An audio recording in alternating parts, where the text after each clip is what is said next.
Dans cette leçon, on va voir les marqueurs. Tu as déjà vu ce que c'était les marqueurs puisqu'on en a mis un dans une des leçons auparavant pour te montrer une petite démo. Mais les marqueurs, ça sert à quoi? Ça sert tout simplement, je te donne un petit exemple, ça sert à dérocher. Donc tu mets tous tes rushs sur une timeline et tu vas les regarder et tu vas mettre des marqueurs. Ça va te faire des points de repère qui vont repérer une image, ils vont repérer qu'une seule image et ils vont te permettre de dire ici, j'ai vu quelque chose d'intéressant et grâce à ça, quand tu auras fini de dérocher, donc de regarder toutes tes rushs, tu pourras dire ok, à chaque fois qu'il y a un marqueur, tu as un truc intéressant. Je te montre comment on met des marqueurs. Pour voir les marqueurs, on va déjà commencer par paramétrer les raccourcis clavier. On va dans Préférences, on va dans User, Keyboard Mapping et ici on va taper Marqueurs. En tapant Marqueurs, on trouve ici tous les raccourcis qui sont disponibles en lien avec les marqueurs. Donc ajouter un marqueur, ajouter et modifier un marqueur, modifier un marqueur, effacer un marqueur, aller au marqueur précédent et aller au marqueur suivant. Moi, je vais modifier les deux derniers. Donc, je clique ici et je modifie aussi le suivant. On n'oublie pas de sauvegarder. On voit en haut que je suis bien dans le preset max. Je fais Save. On va commencer par voir quand je mets les marqueurs dans le visualiseur de gauche. Je me déplace, je suis en train de dérusher et je veux mettre un marqueur ici en appuyant sur M pour dire que j'aime bien cette image et qu'il y a quelque chose d'intéressant. Si je veux modifier ce marqueur, je peux appuyer sur M, comme je suis toujours sur le marqueur, ça fait apparaître une petite fenêtre. Tu vois qu'en haut, on a les informations, donc on est toujours sur le marqueur. On va lui donner un nom, donc test 1. Ensuite, je peux ajouter une note, marqueur bleu. Et ici, je peux changer la couleur, donc je vais mettre bleu cyan. Ensuite, je fais Down pour valider.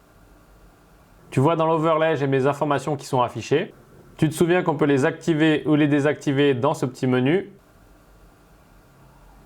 Ensuite, on va mettre un autre marqueur, donc on avance ici, on appuie sur M, on va modifier la couleur, on réappuie sur M, on va le mettre en vert, on lui donne un nom, test 2, une petite note, un autre marqueur, on valide. Là, on a deux marqueurs et tu vois, si j'utilise les flèches que j'ai programmées, je peux me rendre au marqueur suivant, encore suivant et revenir au précédent.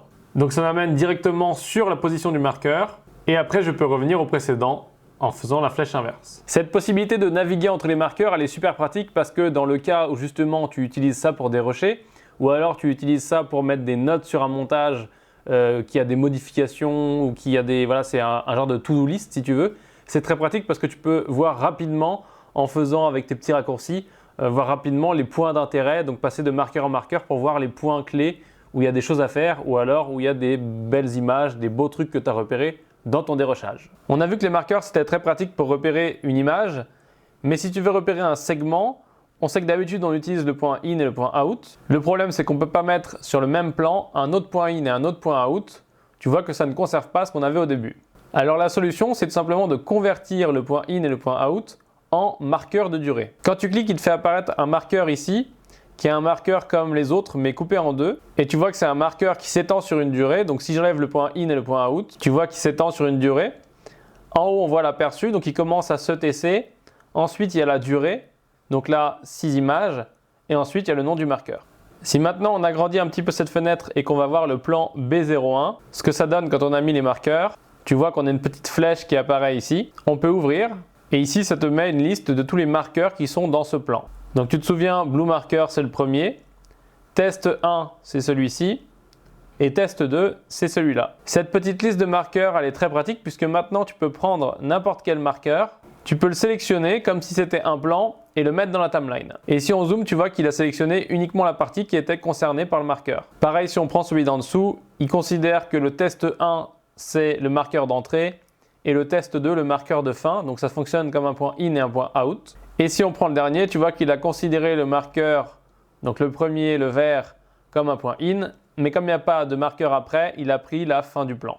Les marqueurs de durée, donc qui s'étendent sur une durée, qui fonctionnent comme un point in et un point out, mais tu peux en avoir autant que tu veux pour chaque plan, c'est super pratique parce que ça te permet de sélectionner non plus une image comme les marqueurs simples, mais de sélectionner des durées, des espaces. Donc si tu as des mouvements super géniaux qui sont des mouvements parfaits, comme tu te souviens quand on a sélectionné et qu'on a fait le petit montage, la dame qui joue du billard, qui fait du billard, à un moment elle fait un mouvement qui nous plaît bien, avant elle ouvre les yeux, elle fait un truc bizarre avec la bouche, après c'est moins bien aussi. Et donc du coup on veut juste ce petit segment là. eh ben, tu peux mettre un marqueur pour pouvoir sélectionner ce petit segment et peut-être plus tard dans le plan, encore mettre d'autres marqueurs de durée ou des marqueurs simples donc pour pouvoir voilà, dérocher, sélectionner et repérer les meilleurs instants.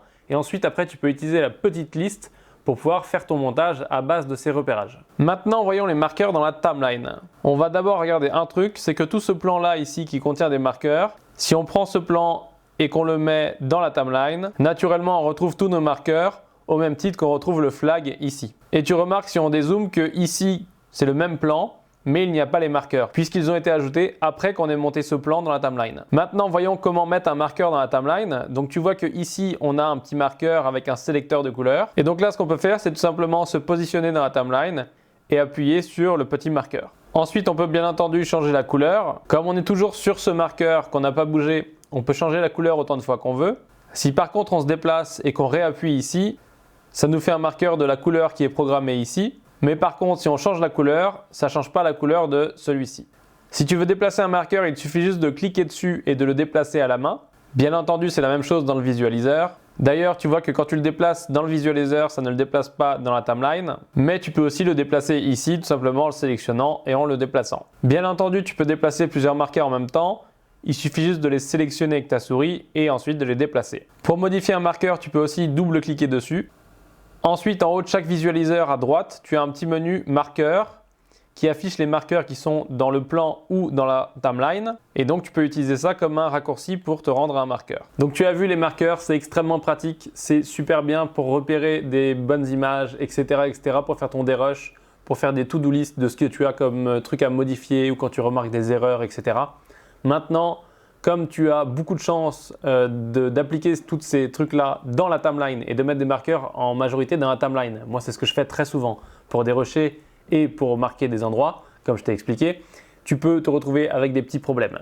Il y a une petite astuce à valider, à cocher, une case à cocher. Si tu ne la coches pas, tu vas perdre la synchro entre le positionnement de tes marqueurs sur la timeline et les plans en face desquels tu les as positionnés. Je te montre. Si je me mets au début de ma timeline, que je fais un point in et un point out et que je supprime, là tu vois il a coupé dans ma timeline et il a recollé, mais les marqueurs n'ont pas suivi en synchro.